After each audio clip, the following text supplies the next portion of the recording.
Au milieu des combats acharnés qui se poursuivent, les lignes de front ont commencé à se déplacer dans de nouvelles directions en Ukraine.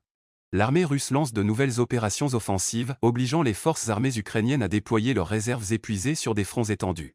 Parallèlement, des frappes de précision effectuées par des drones et des missiles russes pilonnent l'arrière de l'Ukraine. Dans la nuit du 20 juin, l'armée russe a lancé une série de frappes dans les régions arrières ukrainiennes. Des explosions ont retenti dans la ville de Dniepropetrovsk, où un important incendie s'est déclaré. Les frappes russes ont touché des cibles dans la ville de Kryvyi Rog. Selon des informations non confirmées, il s'agissait d'un aérodrome militaire de l'armée de l'air ukrainienne. La région de Vinnytsia a également fait l'objet d'attaques russes. Les autorités locales ont confirmé que certaines infrastructures stratégiques avaient été endommagées. Une série d'explosions a également retenti autour de Kiev où des frappes ont été signalées dans la ville de Brovary.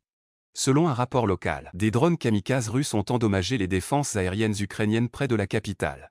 Les régions frontalières de l'Est de l'Ukraine sont pilonnées quotidiennement. Les forces aérospatiales et les missiles russes détruisent les effectifs et les équipements militaires ukrainiens accumulés près des lignes de front.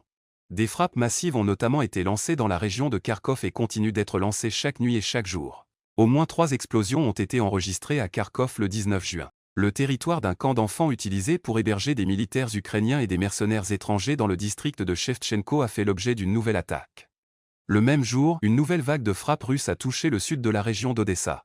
Des explosions ont retenti dans la ville portuaire de Tchernomorsk et dans le village de Karolino-Bougaz, situé au sud d'Odessa. À leur tour, les forces armées ukrainiennes ont tenté d'atteindre les installations arrières russes avec leurs drones kamikazes.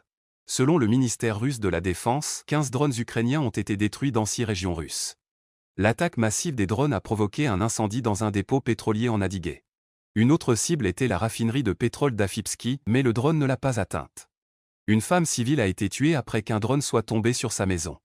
Pendant ce temps, l'armée russe a lancé une offensive dans une nouvelle direction sur les lignes de front du Donbass.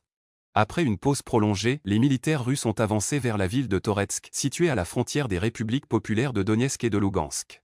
Le front y est pratiquement inchangé depuis 2014. Les attaques ont pris de court les forces ukrainiennes qui ont entamé une rotation du personnel militaire dans la région. Les militaires ukrainiens sont contraints d'admettre la perte d'un certain nombre de bastions importants près de Pivnitchne. Au cours de la seule journée écoulée, l'armée russe a étendu sa zone de contrôle d'environ 1,5 km dans la région.